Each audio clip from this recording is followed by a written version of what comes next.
बिस्मिल्लाहिर्रहमानिर्रहीम अस्सलाम वालेकुम डियर स्टूडेंट्स। आज के हमारे इस लेक्चर में हमने चैप्टर 4 बायोलॉजी 9 क्लास का सेल्स एंड टिश्यूज वाले चैप्टर में से part number B define the following term, एक नया टर्म हमारे पास आया है। काफी दिलचस्प और मजेदार टॉपिक है। हमारे पास क्या है? प्लाज्मोलाइसिस। अब इसको आसान अल्फाज में सीखते हैं और समझते हैं कि प्लाज्मोलाइसिस हमारे पास क्या है। सबसे पहले हम क्या करेंगे, इसको एग्जाम्पल के जरिए, डायग्राम के जरिए इस टॉपिक को समझ लेंगे। उसके बाद एंड में जाके हम इसकी आसान सी डेफिनेशन लिखेंगे ताकि हमेशा हमें याद रहे और कॉन्सेप्ट हमारा क्लियर हो। हमारे पास वर्ड क्या है? प्लाज्मोलाइसिस। सबसे पहले हम क्या करेंगे, इस लफ्ज को दो हिस्सों में हमने तकसीम कर दिया। पहला हमारे पास क्या है? प्लाज्मो, दूसरा है लाइसिस। प्लाज्मो किस चीज से निकला हुआ है? प्लाज्म से निकला हुआ है। ठीक है, प्लाज्म किस चीज से निकला हुआ है? साइटोप्लाज्म से निकला हुआ है। साइटोप्लाज्म हमने सीखा था, याद नहीं तो यहां पर हम एक दफा फिर इसको सीख लेंगे। लाइसिस का मतलब क्या है? ब्रेक। ठीक है, आसान अल्फाज में अगर हम कहें स्प्लिट हो जाना, टूट जाना। ठीक है, तो ये हमारे पास हुआ। किस चीज का टूट जाना? साइटोप्लाज्म का टूट जाना। कैसे टूट जाना? डायग्राम के जरिए हम समझ लेते हैं। सबसे पहले हम साइटोप्लाज्म को क्लियर कर लेते हैं। हमने पहले भी सीखा था, यहां पर एक दफा फिर से सीख लेते हैं। फॉर एग्जांपल, ये हमारे पास एक सेल है। सेल के अंदर क्या हुआ? न्यूक्लियस हुआ। साइटोप्लाज्म, ये तमाम एरिया जो है हमारे पास, इसमें इसको हम क्या कहते हैं? साइटोप्लाज्म कहते हैं सेल के। इसके अंदर मुख्तलिफ ऑर्गेनेलीज होती हैं और यहां पर फ्लूइड होता है, पानी नुमा होता है। साइटोप्लाज्म आपको याद हो गया। यहां पर एक और चीज आपने समझ ली है, एक होता है साइटोप्लाज्म, एक होता है प्रोटोप्लाज्म। साइटोप्लाज्म और प्रोटोप्लाज्म में आपने डिफरेंस करना है। यहां पर मैं आपके लिए लिख लेता हूं। पहला लफ्ज क्या है? प्रोटोप्लाज्म। ये आप अपनी कॉपी में लिख सकते हैं ताकि आपको हमेशा के लिए क्या हो, याद रहे।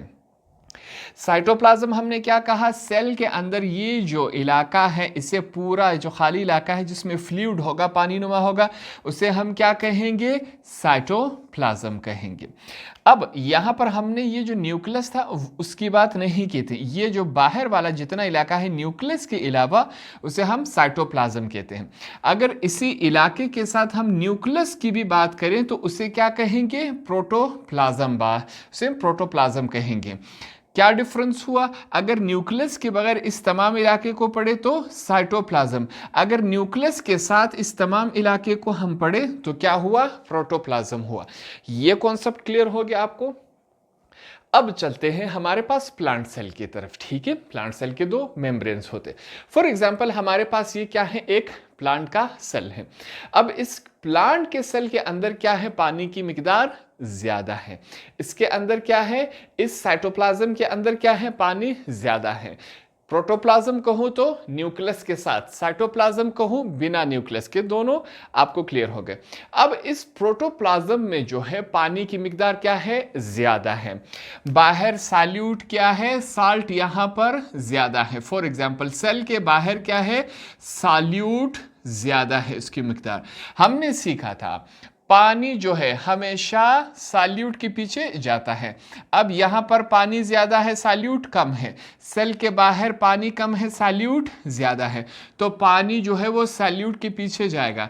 तो वाटर जो है, फॉर एग्जाम्पल मैं कहूँ यहां पर क्या है? वाटर है। वाटर जो है वो सेल से निकल कर कहाँ चला जाएगा? सेल से बाहर निकल आएगा। इससे पहले हम सीख चुके हैं कि सेल के अंदर पानी गया था। अगर पानी सेल के अंदर जा सकता है तो सेल की हमने पढ़ा था टर्जर प्रेशर या टर्जिडिटी या टर्जर। ठीक है, उसमें सेल के अंदर जैसे ही पानी गया था तो सेल का साइज बड़ा हो गया था। अब ये जो टॉपिक है ये इसके ऑपोजिट है। यहां पर क्या हो रहा है? सेल से पानी बाहर जा रहा है। क्यों? क्योंकि सॉल्यूट, साल्ट की मिकदार, जिसे हम सॉल्यूट को हम क्या कहते हैं? कॉन्सेंट्रेट। ठीक है, वो जो है बाहर ज्यादा है। पानी जो है सेल से बाहर निकल आया। अब पानी जैसे ही सेल से निकल आएगा, ये जो प्रोटोप्लाज्म है पहले फूला हुआ था, पानी की वजह से पानी बाहर आया तो जो प्रोटोप्लाज्म है वो श्रिंक हो जाएगा। क्या हो जाएगा? श्रिंक हो जाएगा। तो इस श्रिंकनेस को, इस प्रोसेस को क्या कहते हैं? हमारे पास हमने प्लाज्मोलाइसिस कहते हैं इसे। तो हमने इस प्रोसेस में क्या सीखा? सेल के अंदर से पानी जैसे ही बाहर आ जाएगा तो ये जो सेल का प्रोटोप्लाज्म है श्रिंक हो जाएगा, सुखड़ जाएगा। ठीक है, इस सुखड़ने को, इस प्रोसेस को हम क्या कहते हैं? प्लाज्मोलाइसिस। अब पानी के बाहर निकलने वाले प्रोसेस को क्या कहते हैं?